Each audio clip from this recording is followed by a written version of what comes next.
Out of the ashes you will rise. I can say that if you feel sad, lost, depressed, if your health is suffering, finances are in the gutter, social life, you're lonely, can't find it, can't find people that you want to spend time around.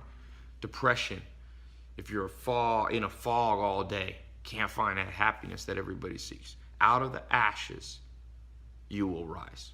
And that's it. That's at the end of the day, the quickest summary. You can look through and read books. I've read books by philosophers and historians trying to find the purpose of life. Well, as far as I can tell, no one knows exactly the purpose of life, but what we do know is that you will be tested and you can rise above the tests. The ashes represent the nothingness, everything that you thought you had burnt down, and then you rebuild, and you rebuild better. And that's the faith, hope that you must have. And if you look through history, the greatest people in the world, whether it's Martin Luther King Jr. or Mahatma Gandhi or Nelson Mandela. Think about Nelson Mandela, spent 25 years in a prison unjustly, comes out of it, everything burnt to the ground, all of his hopes and dreams, his career. He lost 25 years of his life, but out of it he rebuilds, out of the ashes something better, gets rid of apartheid, leads the fight to get rid of apartheid in South Africa, wins a Nobel Peace Prize, changes the world. Now you and I don't know if we'll get in the history books, but maybe we get in somebody's history book. Maybe it's a friend, child, a neighbor, someone we don't know. Like I said, I can't tell you. There's tremendous philosophies have been put forward as to what the purpose of life is. Some people are nihilistic. They say there's no purpose to life. Well, I'm an entrepreneur. I'm a businessman. If you start a business and then decide there's no purpose to it, it will fail. The self-fulfilling prophecy will happen. The downward spiral will be created if you say, I won't rise above the ashes. That the fact that I'm sad, lost, and depressed now has doomed me for the future. Well, then you've done what you've done. They say faith is the belief in something you haven't yet seen. This is what all those great people had. Martin Luther King Jr. said, I have a dream. Black children and white children, holding hands, going to school together. That happens right now. But it didn't happen then. In the 60s, he saw ahead. He saw what other people couldn't see. He had the faith to see what could be built out of the ashes of an unjust society at that time. What's wrong in your life? Each of us have our cross to bear. Health, wealth, love, happiness. Each of these 4 goals, these 4 obstacles for many, stand before us the day you're born. Health. Can you stay alive? Can you stay healthy? 80% of people in America overweight, losing the battle against that.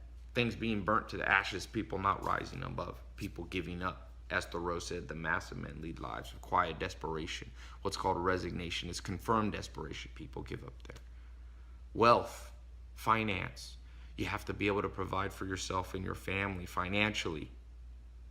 The average person, when they're 16, they got big plans, how much money they're going to make, how they're going to have financial independence and be able to travel and have fun and enjoy the things that they need and not have to worry about the bills every month. But we live in a world where I read India, 40 million kids still starving. 40 million. That's a lot. That's New York City and LA and more. Out of the ashes, how do we rebuild that? It can be rebuilt. Love, social life, emotions, family, connections to friends, family, romance. Many of us, you might feel lonely. You burnt down to the ashes. Somebody you dated, married, somebody you wanted to date or marry. Friends that you thought were your friends that betrayed you. Boom, burns down to the ground. Business partner betrays you. Someone steals from you. A family member that you thought had your best interest at heart turns out to have been not such a good player in your life, taking advantage of you. That third pillar, social, might be burnt to the ground right now while you're watching this video. The last pillar, the ultimate pillar, health, wealth, love, happiness. You wake up with a fog of depression and darkness over your mind, can't find clarity, can't find peace within yourself. Maybe it's something you've done, maybe you failed, and maybe your brain recognizes that and so it punishes you. Maybe you missed an opportunity. Maybe you're the one who messed up the social life and now you regret it. You regret losing someone, betraying someone, breaking up with someone, divorcing someone. So that fog has burnt down your happiness down to the ashes, down to the ground, and you feel you have nothing. You can rise above. People do it every day, and some people don't. And what separates the people who do from the people who don't? Well, I think it's a few things. I'm no absolute expert on finding your purpose, but I've spent a good bit of my life trying to figure out my purpose, studying mentors who understood, at some level, their purpose. And you know what they told me? One of the best things someone ever told me was my second mentor. His name was Alan Nation. He said, Ty, you know what the definition of an entrepreneur is? Woo. The universe, my tripod popped out. Maybe it's a sign. Sign for big moment. Nah, he said to me, Ty, definition of an entrepreneur is somebody who remakes the world in their own image. I was like, what do you mean? He said, well, most people give up. Most people, society pushes on them their version of life. You see it in careers. People have a job they don't like. But somebody somewhere at that company is making money. That's why that company exists. So there's people working in mindless jobs, in a cubicle, in a job that they hate, in a dead-end job. And why do they do it? Because they're fulfilling somebody else's dream. Somebody has mind control over them. I'm not saying it's wrong to work for other people. Not everybody has to be an entrepreneur. But you have to feel like you have a purpose in your job. Or what's the point? Mind control. Bah, you see that. Now, what he was saying to me, well, the message he was trying to convey to me is that some people remake the world in their own image. What did he mean? I said. Alan Nation said, well, it's the image you have in your head of how things should be. And then it clicked. What he was saying is, you must be a creator. Now, if you're religious, I'm not talking about taking the place of God. But you have to create the life that you want out of the ashes. And the one beauty of the ashes, there's one beautiful thing about the ashes. When everything's burnt to the ground, when you're sad, lost, and depressed, and everything's at rock bottom, you get to rebuild from scratch. Meaning, you get to rebuild the exact and precise way you want the damn thing rebuilt. Let's say there's a house. You don't really like the house. You live in the house. It's kind of good, kind of not good. Well, it's a bitch to remodel an existing house because the structure's all built one way. If you want to change it the other way, sometimes people just knock the whole thing down. And if you're sad, lost, and depressed, it's been knocked down for you. So you could see it as a favor to you. The world's done you a favor. I know that sounds like a stretch, but it's not a stretch. You hate your job. You're sad, lost, and depressed in the second pillar of the good life, health, wealth, your finance. Well, now's your chance. Go knock it out of the park. Go work at a place that you want to work at. Go start a business that you want. If you're already making $0 or you're making $0 in a way that you like, you can't go below zero. Guess you can go in debt. But I'm counting debt as zero. Can't get much worse. Take a month, try something. Start a little side business. Rebuild out of the ashes. You've been dumped. You broke up with somebody. You're sad. I bet that relationship wasn't perfect. So now you've been granted an opportunity. The opportunity is to look back at the past relationships, the past people you dated or married, and go, what did I like? What did I not like? Now I will recreate a new relationship in the image of what I liked, and I'll leave the rest. Keep the best, leave the rest. If you got a business partner stole money from you, well, that business partnership is over. So now for the rest of your days, the rest of the days you have on planet Earth, you have an edge on everybody else. You already know what doesn't work. So you now go, I will write down, and I highly recommend you do it a little methodically, a little scientifically. Doesn't have to be complicated. Take a pen and paper, draw a list, put a line, pros and cons of that. The pros was blankety blank. The cons was they stole money from me. They had this personality trait that I could see it coming. They were a little greedy. They were a little selfish. Boom, boom. You start to write that out. And then as you rebuild relationships, whether it be business or dating in the future, you rebuild in that image that you want. If you're super overweight, well, the most in shape people I've ever met. I had a bouncer. I used to own nightclubs in North Carolina. Most in shape guy. The older he got, the better shape he got. His name was Franco. I once said, Franco, how do you stay in such good shape? Because we had like a club and there was food there, a restaurant. He would never eat anything unhealthy. He wouldn't eat after 9 o'clock. So where do you get this discipline? He said, when I was young, Ty, people laughed at me because I was fat. See, it was at the bottom. Everybody laughing at his bottom. I'm gonna have to get a new tripod. And so he said, after that one event happened to me, Ty, I swore to myself that never, ever, ever again would someone laugh at my body. So he said, I decided to rebuild in my own image, the image that I had for my body. He wanted to become a big, strong guy, and he was. And I'll tell you what, had he not been in that place of the ashes, had he been born with a great body, he would have probably stayed pretty average. He wouldn't have that motivation, that impetus to rebuild something in his own image. I see that time and time again with people who have things come easy to them. They're lazy. You have an advantage if you're lost, sad, depressed in any area, your career, your body, your social life, your love life, your depression. You now have a chance to build in the most precise way. And I emphasize, build this bad boy with precision. Now that you got a chance, you have a chance not everybody has. I have friends that got married very young. And they have a great relationship. And sometimes I look at it and I go, wow, I'm a more logical person. Love and emotions come a little bit trickier to me. I'm more of my grandma always said I was a man's man, a little too macho for my own good. Well, that has its disadvantages in some ways. That's burnt to the ground some of what I thought. I thought I'd be married at 20, 21 or whatever like that. But I see my friends that are, and I see some pros and I see some cons.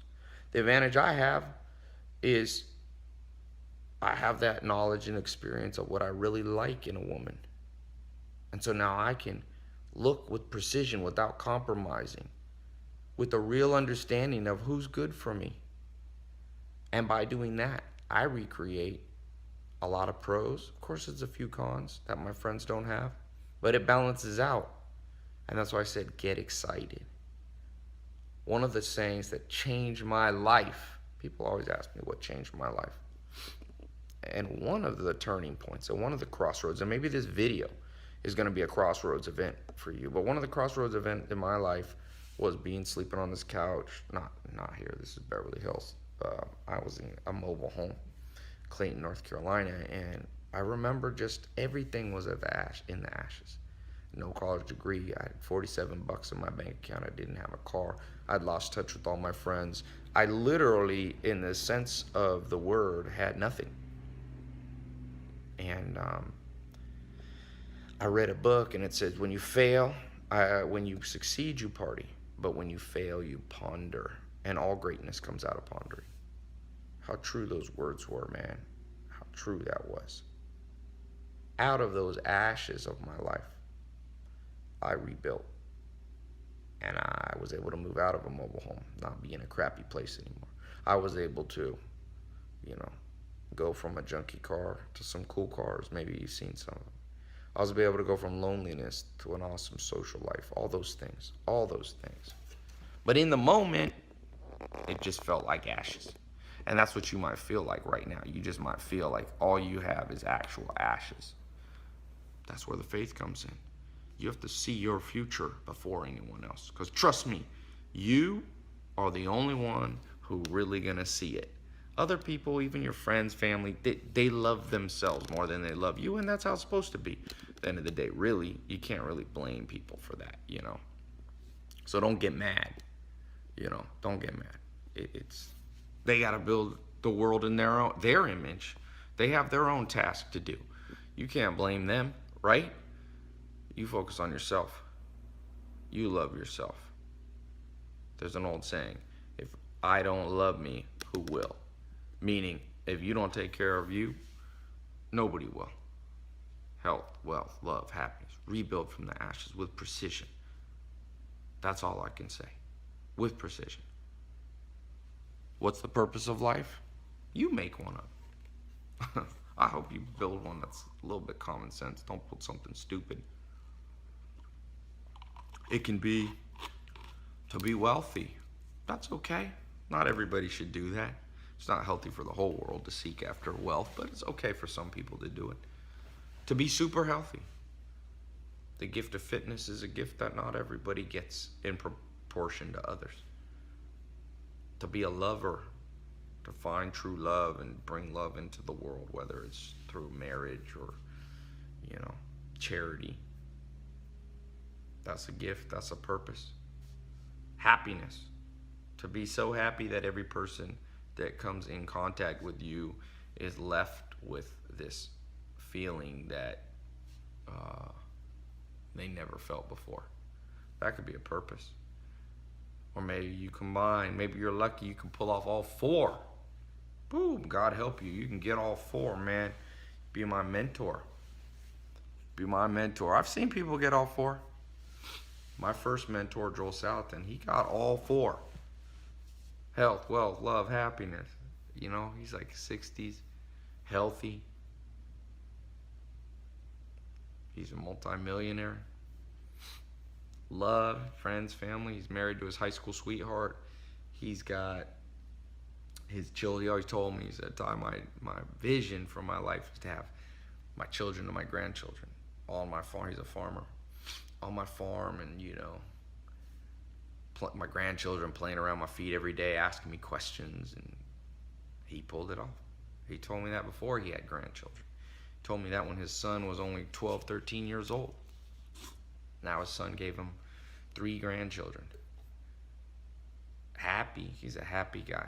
He laughs louder and harder than almost anybody I know.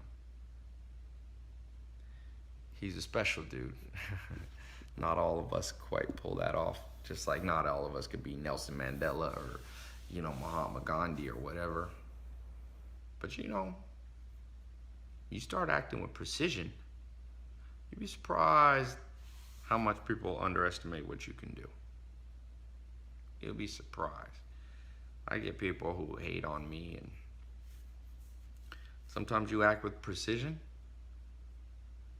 Those people end up, there's a saying I have, hustle till your haters ask if you're hiring. Those people become your biggest fans. You had the last laugh, you know? So, out of the ashes, you will rebuild. Rebuild each area. Sit down, you know, this is here in my bedroom here. This is like an area right here, these couches, these little couches here, where I can think. You gotta think. Like I said, I'm more of a thinker than a feeler. You might be more of a feeler, and I respect that. But you can do both. I have to learn to feel a little more, be a little more emotional. You might have to learn to be a little more logical. That logical approach is powerful, especially when it's combined with the emotional. You take those two, you have the 2 levers that can lift any obstacle. Emotion, logic. Logic is the tool, emotion is the motivation. Logic is the tool, emotion gives you the courage and the heart to do it, gives you the passion to lift that thing up. And I'll tell you, life and the ashes in society will rob you. It'll usually give you one and not both. If you're emotional, it'll let you have that emotion, but if you're too combined it with a little logic, people start to drag you down. I don't know why. If you're logical, vice versa. You got to get both going with precision. Precision's the logic, emotion brings the passion. Passionate precision, what can't you do? What can't you do? I think it's Elon Musk, the billionaire, who started PayPal and Tesla and he's putting humans on the moon, Mars now. Actually, it wasn't him, sorry, it was Steve Jobs, Apple. Steve Jobs said in one of his final speeches before he died of cancer, he said, as you grow older, you will discover this whole world built by people not really smarter than you. A few things. Nuclear fission or fusion or power. Maybe that's people, but for the most part, it's just people who had passion and had the precision to rebuild out of the ashes. So I hope today, if you felt lost, if you felt sad, if you felt depressed, you'll remember that quote that got me off my couch. When you fail, you ponder, and all greatness comes out of ponder. All reinvention, all creation, all rebuilding comes out of the ashes, the failure. Now, I don't suggest you fail on purpose. In fact, resolve to fail less. Make this today that big crossroads event where it's like, boom, can't get worse than this. And it might not be in all 4 areas. You might be doing well in 1, 2, or 3. Promise you.